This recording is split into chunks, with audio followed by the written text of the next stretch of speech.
Hello guys, welcome back to my channel. Today I am going to explain the recently released thriller movie The Killer. In the first part of the movie, a professional assassin is in France waiting patiently for his target to arrive at the designated location. He talks through his process as the minutes tick by. The killer contacts his handler, Hodges, and mentions that it has been days and the target hasn't arrived yet. He intends on giving it one more day before he packs up and leaves. As luck would have it, the target finally arrived that evening, and the killer set up his rifle to get the perfect shot. However, he makes a minuscule error in his timing and misses his shot. He immediately makes a break for it while dumping all the evidence of the hit.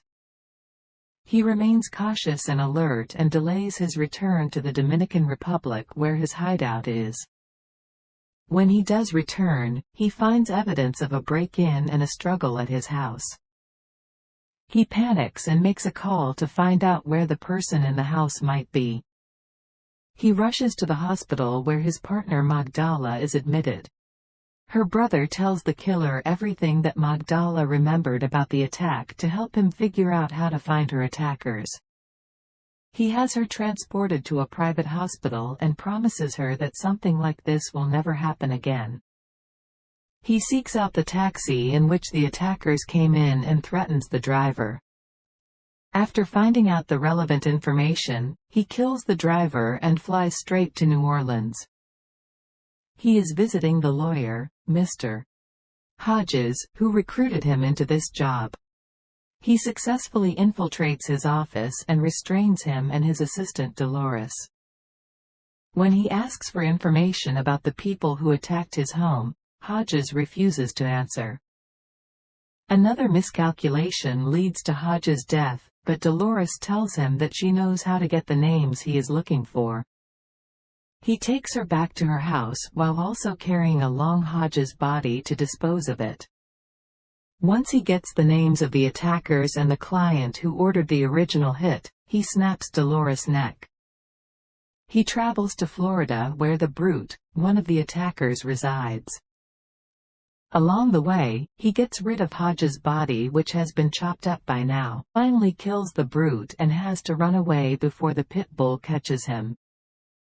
Once he's outside the fence, he throws a Molotov cocktail to burn down the house. The killer heads to New York where the other attacker, a woman referred to as the expert. He watches her closely and follows her to a restaurant. He sits down with her and grabs her purse, which has her gun inside. With no discernible escape, the expert accepts her fate and decides to have a drink to soothe her final moments. She asks him why he chose to confront her in this way and serves up her own opinions on his decision. She tells him that she will hopefully haunt his final moments since he initiated hers. He walks her out to a place nearby. She trips on the ice and asks for some assistance, but he shoots her in the head right then. As he walks away, she is shown to have a knife in her hand, pointing to the fact that she was getting ready to strike. The last stop on his quest for revenge is Chicago, where his target is Mr. Claiborne, the client. This is the killer's riskiest target yet given Claiborne's net worth, which means if he dropped dead, the authorities would pour in all of their resources. He finds out where Claiborne stays, and where he works out, and makes all of the necessary preparations. He buys an unmarked pistol and makes a copy of Claiborne's key card to enter his apartment building. He breaks into Claiborne's house in the middle of the night, and his target is busy with a work call. He hangs up and pleads with the killer to spare his life. Once he realizes who is standing in front of him, Claiborne insists that it was only under the suggestion of Hodges that he hired the other two to clean things up and make sure there was no trail. The killer decides to spare him, but not before letting him know that he needs to sleep with one eye open and expect to be killed at any moment if he crosses the killer again.